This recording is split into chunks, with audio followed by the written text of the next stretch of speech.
Ya, kita akan menggali lebih dalam apa saja dari 21 poin yang kemudian ditawarkan oleh Presiden Amerika Serikat Donald Trump untuk perdamaian di Gaza, Palestina. Kami akan membahasnya bersama dengan sejumlah narasumber. Saya akan perkenalkan yang sudah hadir duduk bersama saya di studio TV One. Ini sudah ada Pak Hasibullah Satrawi, pengamat politik Timur Tengah UIN. Selamat malam Pak Hasib. Selamat malam Mbak Vena. Sehat? Saya bukan dari UIN ya, takutnya nanti malah non lembaga pengamat Timur Tengah aja. Oke, baik. Ya.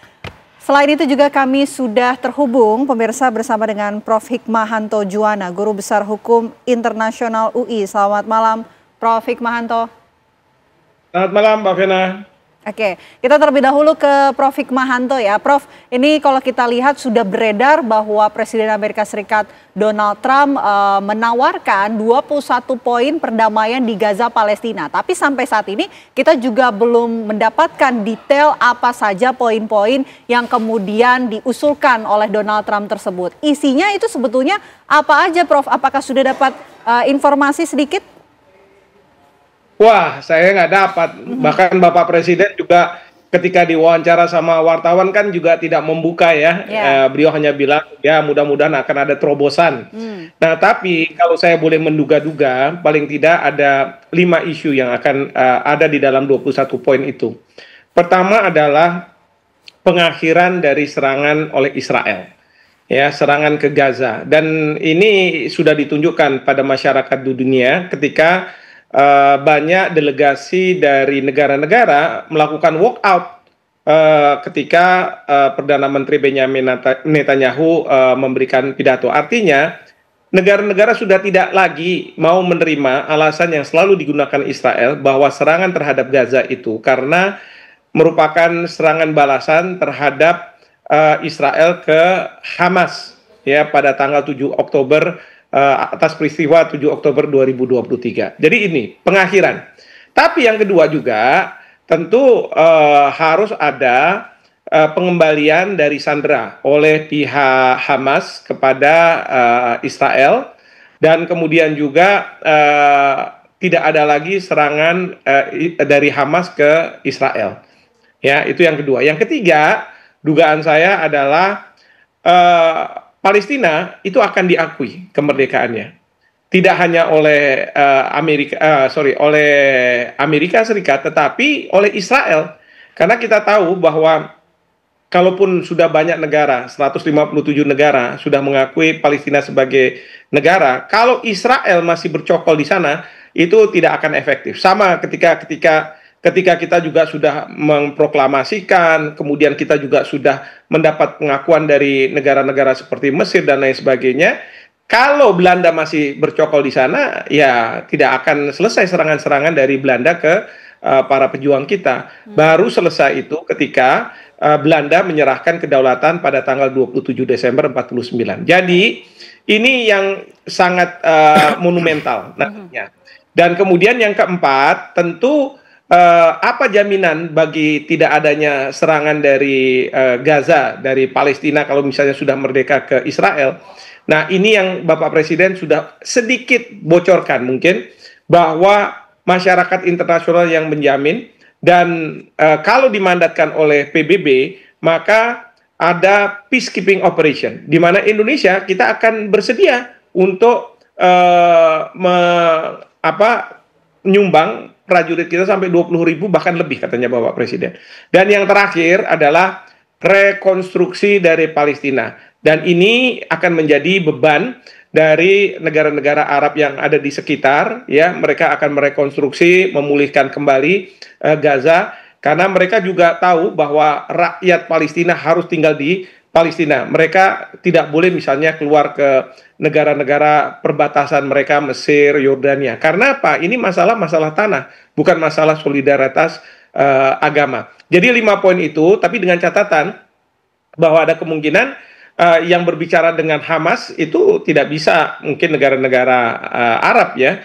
Nah mungkin dugaan saya itu Indonesia akan Bapak Presiden akan mempunyai tanggung jawab untuk berbicara dengan Hamas, bahkan juga berbicara dengan Iran untuk bisa memastikan bahwa tidak akan ada serangan-serangan dari Gaza ke Israel seperti itu. Oke, baik. Ada beberapa poin yang kemudian disampaikan oleh Prof. Hikmahanto, termasuk juga rekonstruksi Gaza dan juga pembebasan sandera. Kalau dari Pak Hasib, mungkinkah ada bocoran Pak, sebetulnya poin-poin 21 ini apa saja yang ditawarkan? Ya, terima kasih Mbak Vena. Sebelum lebih dalam bahas tentang 21 poin ini, saya ingin mengucapkan selamat datang kepada Pak Presiden baru mendarat kembali di Indonesia, dan rasa-rasanya kita sebagai bangsa Indonesia pantaslah mengucapkan terima kasih atas ide-ide Indonesia yang diduniakan. Walau bagaimanapun beliau berarti menjadi juru bicara keindonesiaan tentang bagaimana Indonesia melihat persoalan-persoalan di dunia.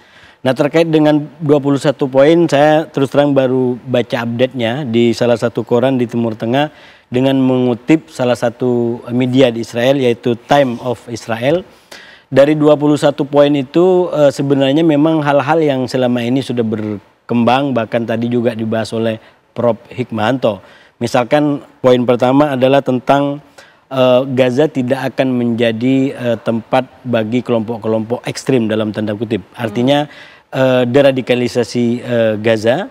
Dan yang kedua juga terkait dengan pemerintahan transisi yang tadi disinggung, itu juga dibahas bahwa Gaza akan dipimpin untuk sementara oleh pemerintahan teknokratis. Bahkan sekarang lebih maju di Timur Tengah itu sudah mulai muncul nama-nama yang diperkirakan akan memimpin pemerintahan transisi ini, terutama salah satu namanya adalah Tony Blair, salah satu tokoh barat menurut saya, yaitu mantan Perdana Menteri Inggris yang sangat legendaris karena dulu peristiwa penyerangan Irak tahun 2003 dengan Bush Junior, ini adalah aktor utamanya, dan kita tahu Tony Blair menjadi salah satu tokoh berkaitan dengan Timur Tengah karena dia pernah menjadi utusan khusus kuartet perdamaian, yaitu PBB, kemudian Rusia, Amerika, dan Uni Eropa sebelum mandek. Dan ada banyak lagi, termasuk diantaranya pembebasan sandera. Kalau 21 ini disepakatin berdasarkan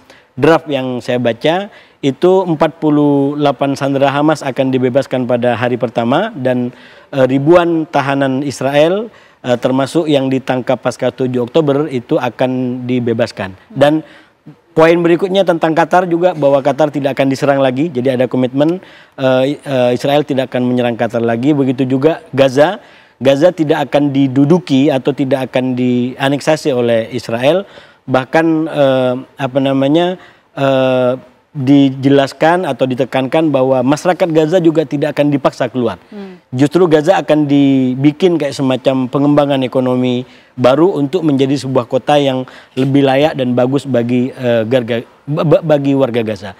Banyak lagi, termasuk kehadiran pasukan perdamaian untuk memastikan agar situasi di Gaza berjalan dengan baik. Termasuk juga soal bantuan.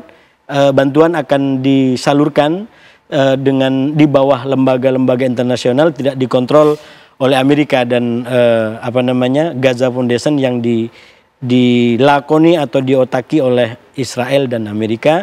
Dan juga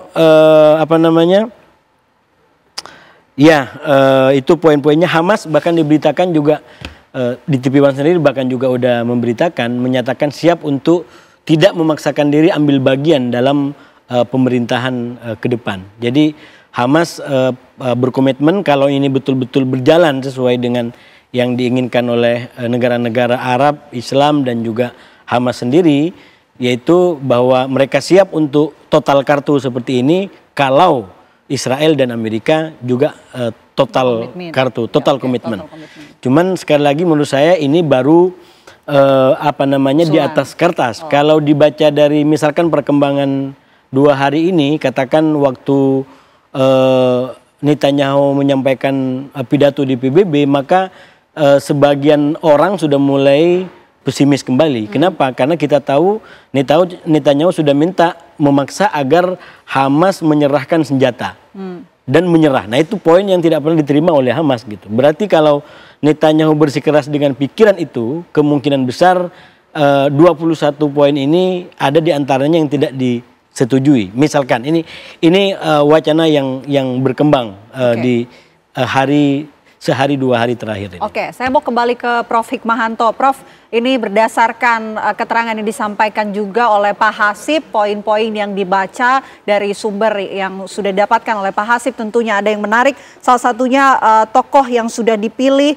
untuk kemudian Tony Blair ya sebagai... Itu tidak ada dalam teksnya, tapi dia berkembang sekarang di koran-koran di Timur Tengah tentang orang atau sosok yang akan menjadi pemimpin transisi Gaza ini. Itu. Nah, selain itu juga ada komitmen untuk Qatar tidak diserang lagi dan juga Gaza tidak dianeksasi oleh Israel. Poin-poin tersebut menurut Anda, Prof, realistiskah untuk kemudian diterapkan? Ya, sebenarnya realistis ya, karena pertama ya, kalau misalnya ada pemerintahan transisi ya, dulu kita pernah juga pada waktu Irian Barat ya, ada UNTEA. Bukannya tidak mungkin bahwa dalam pemerintahan transisi ini akan dipilih seorang figur. Nah, tentu figur ini yang tentu memiliki kredibilitas baik dari rakyat Palestina, dari negara-negara yang berkomitmen gitu ya, dan juga ya harus dianggap netral. Nah, yang saya khawatirkan kalau misalnya Perdana Menteri Inggris Tony Blair, walaupun sudah diwacanakan, tapi banyak orang yang akan mengatakan, bukankah dia masih ada keterikatan dengan pihak Israel ya, dengan foundation-nya dan lain sebagainya lah begitu.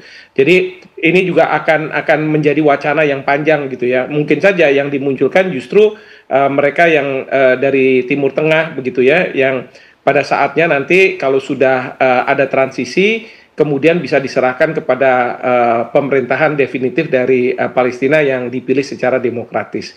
Yang kedua berkaitan dengan aneksasi dari Gaza, itu Amerika Serikat, Donald Trump ditanya ya, jangankan Gaza, tepi barat apakah akan diperbolehkan Israel melakukan aneksasi. Trump bilang enggak, saya nggak akan bolehkan. Ya, saya nggak akan bolehkan. Karena kuncinya tuh di Amerika Serikat sebenarnya. Ya, kalau Israel sekarang katakanlah tidak didukung oleh Amerika Serikat, Perdana Menteri Netanyahu, dia akan berhenti. Siapa yang dia bisa memayungi dia kalau bukan Amerika Serikat. Jadi dalam konteks seperti ini ya memang Israel itu, Netanyahu tidak akan mengembangkan ide Israel Raya mungkin ya, bahkan juga membuat negara-negara Timur Tengah yang lainnya khawatir ya karena serangan ke Qatar misalnya begitu. Jadi itu juga salah satu komitmen yang harus dipegang oleh Israel. Nah, itu yang Amerika Serikat ini sekarang ini kan Presiden Trump ini kepingin sebenarnya juga ingin dapat Nobel Prize ya. Dalam pidatonya kan dia bilang bahwa saya udah banyak yang bicara nih bahwa saya harus dapat Nobel Prize gitu ya. Mungkin dia ingin realisasikan dalam konteks seperti ini, sehingga bagi negara-negara Timur Tengah mungkin ya silakanlah Anda mau dapat Nobel Prize. Yang penting adalah rakyat Palestina ini tidak kemudian dihabisi oleh kekejaman dari pihak Israel.